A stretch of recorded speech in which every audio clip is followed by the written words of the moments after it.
Eccoci qua ragazzi, salve a tutti, bentornati sul canale e buona domenica. In primis, prima di iniziare questo nuovo video, Napoli-Fiorentina, dovremmo essere felicissimi per i 3 punti portati a casa e felici lo siamo, ma la situazione di Lorenzo ha preso assolutamente il sopravvento, almeno per quanto mi riguarda. Cerchiamo di fare un'analisi del match insieme, fatemi sapere la vostra qui sotto nei commenti. Se vi va, iscrivetevi al canale attivando la campanellina e se vi piace il video un bel like, fa piacere al sottoscritto e come sempre diamo una mano all'algoritmo.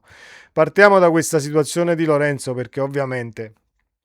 è stato il momento più brutto del match di ieri. 32 presenze quest'anno, 2751 minuti giocati per quanto riguarda il nostro capitano, 39 presenze quest'anno, l'anno scorso 24-25 con 3400 minuti giocati, 47 presenze sia nel 2023-2024 sia nel 2022-2023 con sopra i 4100 minuti giocati, 42 presenze nel 21-22 con 3700 minuti giocati, 49 presenze nel 2021 e 46 presenze nel 2019-2020 con oltre i 4100 minuti giocati e nell'ultima annata all'Empoli, dove l'Empoli giocava solo la Serie A, 38 presenze, 37 in Serie A e una in Coppa Italia. Quindi Di Lorenzo in carriera ha saltato veramente pochissime partite. Detto questo, l'infortunio al ginocchio si poteva prevedere? Assolutamente no, però se il mister poi va in conferenza stampa post partita o nelle interviste a DAZN e ci dice giochiamo troppo, i muscoli reagiscono diversamente perché devi giocare ogni 3 giorni, ecco perché esistono le rotazioni, esistono le rose che vengono allungate in fase di mercato, al di là che il titolare possa essere superiore a quello che entra o nettamente superiore a quello che entra in partite del genere, quando affronti una Fiorentina, un Pisa, un Udinese, un Genoa di turno, devi ruotare per forza, al di là che tu ti fidi o meno di chi entra in campo, perché poi questo è un altro discorso. Dal punto di vista dello spogliatoio, tenerlo saldo sono fatti ovviamente interni, però non posso sentire che poi entra Olivera quando Di Lorenzo si fa male. Mi fido più di Olivera in questo momento. Beo che mi ha bocciato del tutto e quindi abbiamo buttato 200 milioni di mercato tra prestiti, tra chi abbiamo venduto in via ufficiosa, perché uno tra Novalanghe e diciamo e Lucca è già stato venduto e verrà riscattato, almeno questo è il mio pensiero, altrimenti diciamo che le chiacchiere tra il prendere l'eventuale sostituto di Lorenzo in questa sessione di mercato nelle ultime 48 ore con un obbligo di riscatto mi lasciano pensare che comunque una chiacchiera o Lucca o Novalanghe in via ufficiosa che lo riscatteranno ce l'hai già. Dovrebbe affondare per quanto riguarda Juan Sanchez, si parla di calciatori del Cagliari, Holm, Norton Cuffi, ovviamente sono saliti tutti alla ribalta,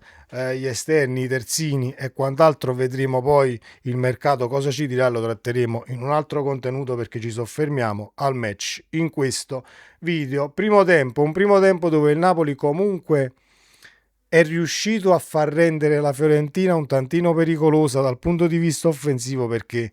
andiamo in sbattimento dal punto di vista delle transizioni e comunque non riusciamo a coprirci come si deve. La palla che Meret comunque para sulla linea dove poi c'è l'infortunio del capitano viene da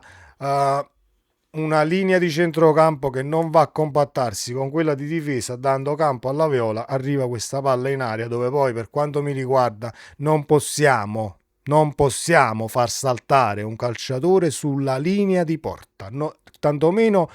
nell'area piccola. Non esiste far saltare un calciatore senza andarlo a contrastare, che sia io il portiere, che sia io il marcatore e quant'altro. Non esiste rischiare per me situazioni del genere dopo che poi si è andati in vantaggio con un altro gol di Vergara e l'Italia ha scoperto Vergara in questi 3-4 giorni, quando poi negli ultimi 3 anni in prestito di qua e di là è un anno saltato anche per Antonio Vergara per l'infortunio al crociato. Nessuno lo sapeva che Vergara, comunque, o meglio, nessuno lo sa forse che Vergara si è rotto un crociato, perché l'Italia, e non parlo di stampa partenopea, parlo di tutto il resto e tutti coloro che si stanno riempiendo la bocca con Vergara, la nazionale, i talenti ci sono, li dobbiamo far giocare, eccetera, eccetera, grava lo ha detto in tempi non sospetti. Sono contentissimo di aver puntato su Antonio. Ovviamente Antonio è salito in prima squadra ed ha giocato però per assenza di altri, perché gli altri si sono infortunati tutti, ce l'ha detto Antonio Conte, e quindi è qui che casca l'asino, è qui che dobbiamo ruotare, è qui che dobbiamo evitare che, diciamo, i muscoli, come ha detto il mister nel post partita, reagiscano diversamente dal normale per affaticamenti e partite ogni 3 giorni. Questa è la zuppa del calcio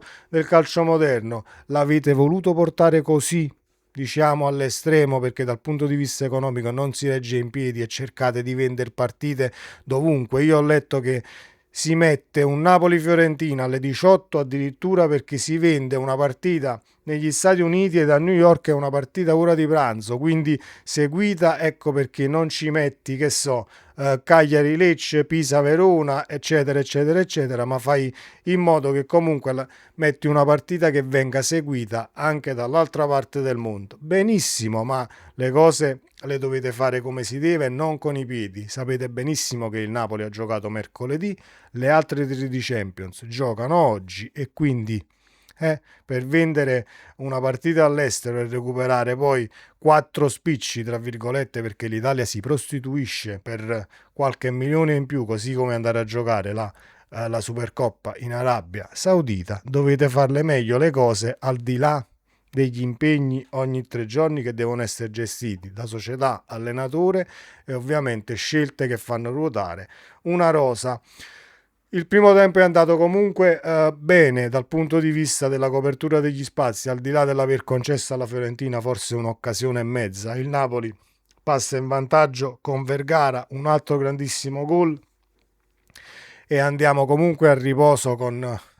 un po' di tranquillità, sperando di mettere la partita poi in cassaforte, entrati nel secondo tempo, e ci riusciamo con Gutierrez che, schierato a destra, rientra con un sinistro chirurgico quasi fosse Politano, ma l'ha detto anche lui nell'intervista, al di là del dedicare la vittoria a Di Lorenzo, ha detto: io non sono come Politano dal punto di vista offensivo, lo sappiamo, più difensivo come calciatore, però rientrato comunque sul sinistro, ha messo la palla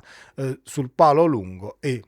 andiamo in vantaggio poi per 2-0, mettiamo la partita quasi in cassaforte, ma il Napoli deve comunque farci soffrire. Subiamo un'occasione ghiotta dove ci perdiamo piccoli e ci arriviamo alla situazione piccoli con un buongiorno da rivedere ancora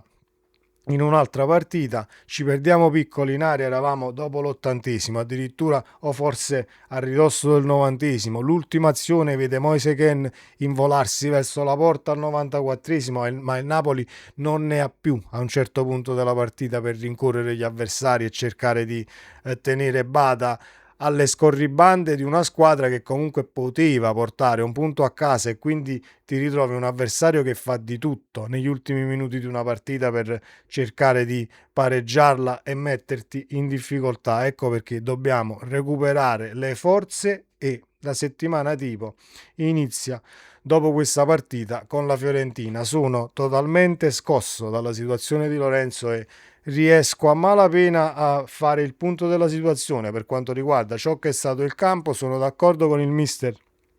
quando nel post partita ha detto: dobbiamo essere più cattivi e cinici sotto porta, perché anche ieri abbiamo avuto due occasioni per portare il match sul 3-1, non le abbiamo sfruttate e ci è andata bene, perché la Fiorentina comunque sotto porta ha fatto ben poco e si è resa diciamo meno pericolosa di altre squadre. Ma quando prendi un avversario che tecnicamente sotto porta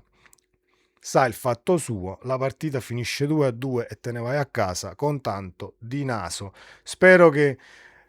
si riesca a recuperare sia dal punto di vista fisico, ma soprattutto dal punto di vista mentale, perché la situazione di Lorenzo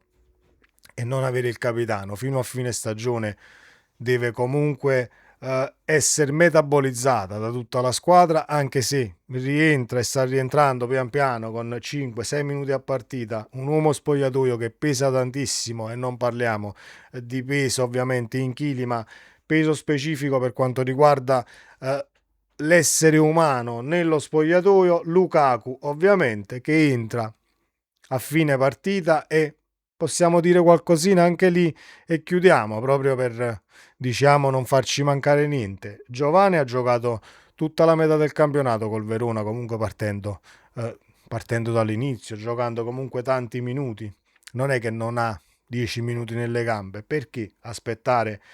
Vergara che completamente sfinito, al di là della comitata, e ci arriviamo perché mi sono lasciato questa situazione arbitrale per la fine del video sperando che qualcuno poi lo veda tutto il contenuto. Mi sono scocciato di vedere direzioni arbitrali che lasciano all'avversario, ovviamente del Napoli, qualsiasi situazione, gli lasciano fare qualsiasi cosa. Chiudiamo la partita con 21 falli commessi per quanto ci riguarda contro 12 o 13 della Viola. Adesso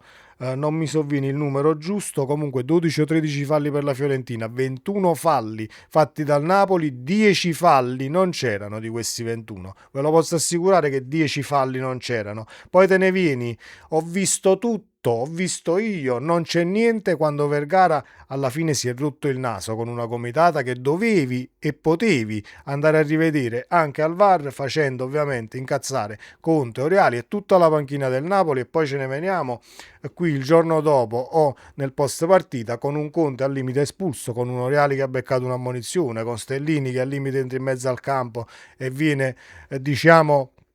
redarguito da quarto uomo, arbitro e quant'altro. Ma queste cose gravi dal punto di vista disciplinare in campo devono essere redarguite e quanto prima, con la tecnologia che può aiutarti. Non è che ho visto io, non hai visto niente, perché il calciatore della Fiorentina, quando impatta con il gomito sul naso di Vergara, sta girato verso la panchina, e se tu sei dietro non potevi vederlo il braccio, non puoi vederlo il gomito che va a finire sul naso, devi per forza tornare a dei fotogrammi, a dei video che ti deve far vedere il tuo amico da Lissone che è lì seduto sulla sedia dietro ad uno schermo cercando di capire qualcosa di pallone, ma ne capite molto poco di pallone o non ne volete capire, perché anche l'arbitraggio di ieri ha delle lacune enormi. Scusate lo sfogo e la polemica, ma credo che sia dovuta a tutte queste situazioni che poi stiamo vivendo in casa Napoli. Non da ieri, è un mese e mezzo che dal punto di vista arbitrale non becchiamo una direzione come si deve, oppure una direzione dove non c'è niente da sottolineare, a parte la partita con il Chelsea che dal punto di vista diciamo arbitrale in Champions comunque non ha niente, non lascia nessuno strascico, ma in Serie A ne stiamo vedendo di tutti i colori. È ora di smetterla, perché poi sappiamo già che inizia la settimana tipo di Antonio Conte e farete di tutto per bastoni fra le ruote. Poi arriveremo al calciomercato, facciamo qualche altro contenuto perché ci sono tanti nomi che girano in orbita Napoli nelle ultime ore poi di questo calciomercato che chiude domani, per cercare di trovare la quadra e rimpiazzare Di Lorenzo. Al momento vai Pasquale Mazzocchi, sempre Forza Napoli, ci vediamo nel prossimo video, ciao.